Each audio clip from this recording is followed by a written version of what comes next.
qualitative process, interventions, dialogue, help us explain the importance of dialogue in action research. Now, who is Edgar Schein? Edgar Schein is known as one of the most influential psychologists in the field of organizational development.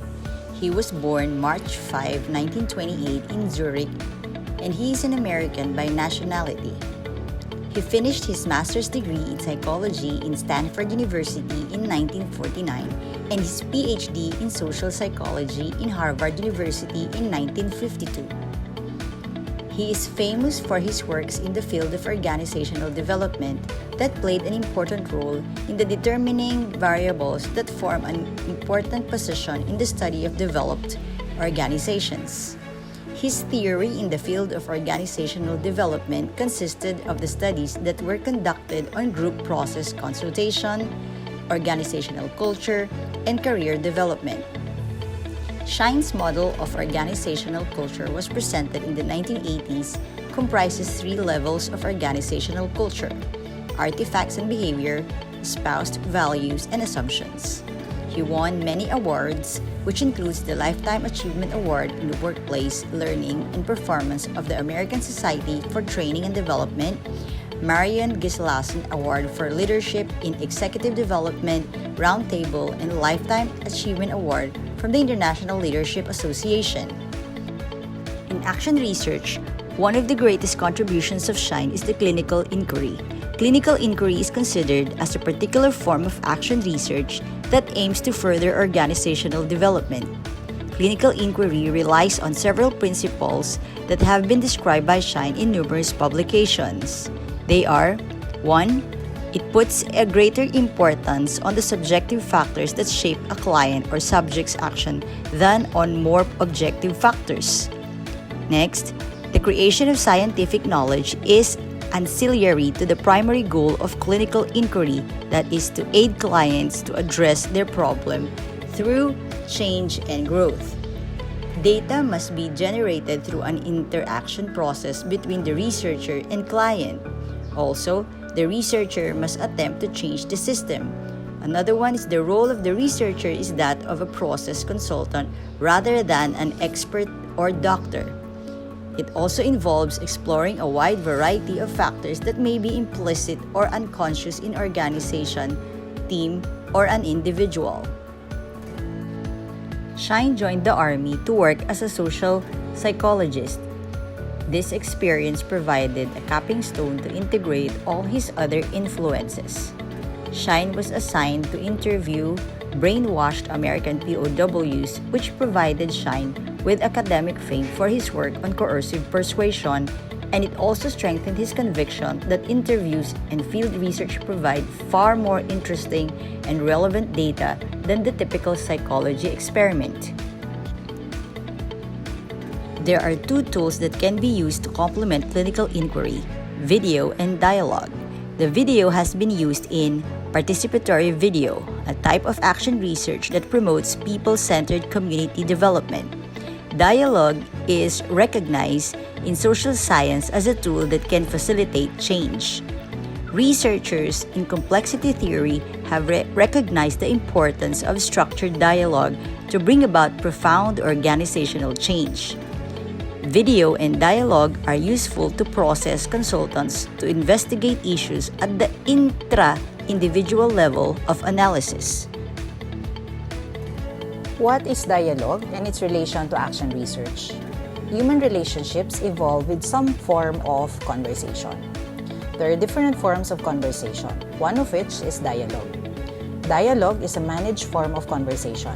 Schein said that dialogue can make participants become aware of some of the hidden and tacit assumptions that are derived from our cultural learning, our language, and our psychological makeup. There are many other factors that affect our assumptions, which are based on our past experiences with the same person or persons or similar situations. People need to understand one another, and it is important that we operate from similar assumptions. Action research is about creation of knowledge with people and not about them. As an action researcher, you are part of the research. Dialogue promotes the understanding of oneself, listening to oneself, and in action research, this is first-person inquiry. In dialogue, you initially focus on yourself. You do a self-analysis first before you listen actively to others. The important goal of dialogue is to reach a common thinking process and develop some common language. Dialogue as a form of conversation often starts with the assumption that every participant already has his or her assumption for a certain topic at hand, and we often think that a mutual understanding is impossible. We all have different concepts and assumptions of issues, and this often causes conflicts between two or more individuals. Dialogue makes it possible to resolve this interpersonal conflict. Second-person inquiry in action research is about interaction with your collaborators. Through second-person inquiry, issues are clarified from the point of view of your collaborators. By following the forms of inquiry such as pure inquiry, diagnostic inquiry, and confrontative inquiry, you explore the complexities of thinking and language. As you explore these complexities, you become open. We have been used to categorizing realities. Simply put, we label relationships, people, animals, food, issues, situations, and others. By limiting ourselves with these categories, we tend to insist on just the current labels that exist. An example used by Shine was the animal platypus. When this was discovered, scientists argued whether it is a mammal, a bird, or a reptile, when it is simply a kind of its own. We should not force the platypus into an existing category for the purpose of the convenience of classification. A platypus is a platypus. If you force it to fit in any category, we are reducing the learning that we can get about its existence. Another example of the discovery of knowledge by being open to new categories is gender. Traditionally, we only know of two genders, which are male and female. But fast forward today, the LGBTQ community is now recognized. We cannot limit the categories of people into just two genders. Since we have become open, we learned that there are other acceptable sexual orientations. If we limited ourselves to the traditional genders, we will not be able to accept and understand the existence of the LGBTQ. Of course, this example could be a bit controversial to some who have other opinions. Sometimes, we discriminate persons and ideas by limiting them to existing categories, and we are not aware of this. We need to be careful with our thought process. In working with our collaborators in our chosen action research, we use dialogue to build a group that can think generatively, creatively, and most importantly, together. Dialogue is a very good tool for creative problem identification and problem solving. Dialogue brings out insights and ideas that would not otherwise be thought of alone or solely by a client or consultant. Through dialogue, we will be able to come up with an intervention that is produced by the whole team. As an action researcher, using dialogue could help us emphasize the natural flow of conversation. Direct interpersonal interactions are encouraged rather than feedback. The object of learning in a dialogue is the whole group. By focusing first on oneself, ideas can be collectively discovered. According to Shine, dialogue works well when you sit in a circle and talk to the campfire. This means that everyone can talk freely without directly talking to a person. This tends to violate some cultural rules such as talking eye to eye, engaging in question and answer format, and giving equal time to speak. However, this gives the members of a group enough time to be silent, and that is empowering. This can be applied in action research through pure inquiry. As an action researcher, we just guide our collaborators with some questions as we let them talk freely without us making any comments as they do so. This will help them in their thought process, as it will also help us in ours. In dialogue, the role of individual contribution is somewhat reduced by the goal of reaching a higher level of communication as a group.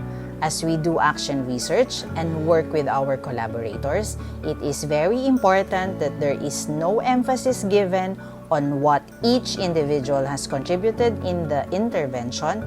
The collaborative effort is what matters most. To further explain how to use dialogue, let's watch this video. So that was my weekend, nothing special. What about you? You seem rather chipper for a Monday. Today is a good day. It's my performance review. Wait a minute. You're excited about the performance review? My next meeting is a one-on-one. I have to deliver a performance review. That's not necessarily a bad thing. It's with Matt. Oh, I can see why you're so depressed. Man, I'm stoked about this one. Because last time Melanie gave me kind of a bad review. Last time I gave him an extremely negative review. What exactly did she say? You know, mumbo-jumbo manager speak. I couldn't have been more clear. Like needing a little touch-up here and there. His appearance was sloppy, he was passive and unmotivated, Maybe learn some more stuff. and the quality of his work was completely substandard. And we talked about my future. I also said that I didn't see much of a future for him. Dude, you have to read between the lines, but she was majorly hinting that I could go places. I don't think he's gonna make it to the end of the year anyway. With a little spit and polish, no big deal. So that's what I did. Got myself some spit and polish. Buddy, you're looking at Mr. Improved. If anything, he's gotten worse. I don't know which is more objectionable, his social deficiencies or his technical incompetencies. I mean, I busted my hump this last year. I even took some night classes at the community college. I can see why you're so enthused about things. It's more than that. I think I'll finally get that promotion I deserve. And believe me, with a new baby on the way, I could use all the cash I could get. I'm putting Matt on probation, and that means no yearly bonus, but fortunately I hear his wife has a good job. Especially with my wife losing her job and all. Sorry to hear about that, mate. Tell you what, you give me a call after the review and we'll celebrate over lunch or something. Yay. Cheerio. Well, call me for lunch later. I have a feeling you're gonna need to take a break. Well, Matt, are you ready? You bet. Now, I'm jumping the gun a little bit here, I know. And maybe it's just nerves because my wife lost her job and all. But you'll see I deserve that promotion. Promotion? Yes. And I have you to thank. You know that little pep talk last time? And with being a new daddy and all. Anyway, I'm just so excited to hear what you have to say. Clearly, there is miscommunication between the performance evaluator, Melanie, and the employee, Matt. There was a conversation between the two actors, and the conversation for some reason created differing assumptions from both parties. How can this be resolved? In the video shown, Melanie can choose to go in either ways. We only give emphasis on the direction where dialogue was chosen. Let us apply action research to resolve the misunderstanding regarding the comprehension of Matt about his performance evaluation by using dialogue among the collaborators.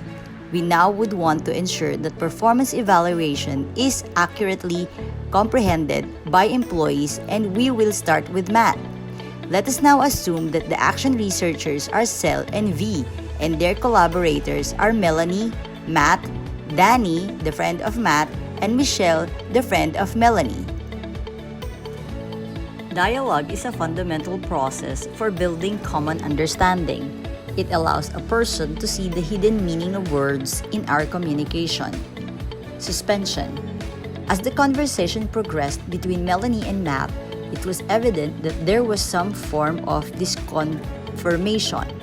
Melanie was shocked that her point was not understood or challenged. With this, Melanie could respond with anxiety or anger. We need to help our collaborators to identify the basic issue that their perception is not accurate, then they would face a fundamental choice. Alternative choice is to suspend. Suspension is letting the issue rest for a while to see what more will come up. As action research, we need to help Melanie to suspend her anger or any negative feelings towards Matt. Dialogue. As action researchers, we should help Matt and Melanie listen to each other so that they will see the biases in how each other thinks and expresses meaning. In this way, all the collaborators will be able to build a common experience base that allows them to learn collectively. The more the people achieve a collective understanding, the easier it is for them to reach a decision. Here is how we would initiate the action research by using dialogue. Number 1. The group, Melanie, Matt, Danny, and Michelle, will function best when they feel as equal as possible. Number 2. We, Cel, and V will make the collaborators feel a sense of guaranteed airtime to establish their identity in the group. 3. Early in the group's life, members will be concerned primarily about themselves and their own feelings. The length and the frequency of meetings would depend upon many factors like how each collaborator would participate, and constraints should also be taken into consideration. As action researchers, we would take the role of facilitators in the initiation of a dialogue with the collaborators. We would let all members feel safe by choosing a round table so that no one would feel superior or inferior to the other. We will discuss with them what dialogue is. Hi, Matt, Melanie, Danny, and Michelle. We encourage you to think of a past conversation wherein you experienced a dialogue which you felt like it was a good communication experience. We will ask them to share their experience in the past to one person at a time. Might say, I felt comfortable with my conversation with Melanie that I would get a promotion. Melanie might say, I was comfortable with Michelle when I talked to her about Matt. Danny might say, I felt happy while Matt was sharing his confidence about his promotion. and Michelle might add, I felt how frustrated Melanie was with the performance of Matt. After sharing their experiences, everyone will now share what made those past experiences considered as good communication. Cel will say, What were the characteristics of those conversations that made you comfortable? and then Michelle might say, Well, I can relate to Melanie because we had similar and familiar experiences about employees who do not get their jobs done. Matt will say, I felt confident. Melanie will say, I felt that I was doing my job well in communicating with Matt and the other employees. and then Danny would add, Matt is a friend, so I had belief in him. everyone will now share how they felt with the past experiences. Share each one's reflection. Once everyone has shared their own experiences, just let the natural flow of conversation go. Disagreements would probably ensue by sharing these experiences. We will perform pure inquiry. V will tell Matt, Matt, what happened in your conversation with Melanie as she explained your performance? V will tell Melanie, Melanie, what happened with your conversation with Matt? then diagnostic inquiry will be something like Cel telling Matt, Why did you feel like you were getting promoted? What words were used that made you think that? How did the flow of conversation go? then Cel will tell Melanie, Did you present the criteria for promotion and how Matt fared in those criteria? confrontative inquiry could go something like this. V will tell Michelle, Did you ask Melanie how she thought Matt felt about the evaluation? then Cel will tell Danny, Did you ascertain from Matt what the exact words Melanie used in their conversation about his promotion? After the sharing session, we hope that Matt and Melanie would be able to talk about the real situation. At this point, the two would already feel at ease to talk about the real issue on Matt's performance evaluation. Matt and Melanie can reflect on what happened in the first performance evaluation. They can talk about how they felt during the time, and hopefully, they can address the performance evaluation of Matt. The facilitators would be there to guide them to make them both feel safe. Close the session by letting everyone say their last piece. We end this video explainer by summarizing some important points in a dialogue. The dynamics of building the group happens at the same time as conducting the dialogue. There should be an initial motivation to engage in dialogue. This is because the group will not automatically volunteer or engage. the group may experience an indirect route to problem solving. If the people or group can work on the problem using the dialogue format, it is expected to reach a level of communication faster. The most important feature of dialogue that will help a person contain feelings is that they focus on the thought process rather than on emotions. The group may also attempt to understand where feelings come from and what their consequences are, but by intellectualizing emotions, members can contain them. Dialogue is very important for an action researcher as this can be used in handling difficult situations with your collaborators. Dialogue can be thought of as good communication. It is important to learn how to suspend some answers to some questions, not only when you are in a consultant-client relationship. You wait in silence for the other parties to tell you their whole story before you react. As part of your dialogue skills, you would not be pressured to immediately react based on your initial assumptions about a person or an issue. Thank you, and we hope that this video explainer helped you in appreciating dialogue as used in action research.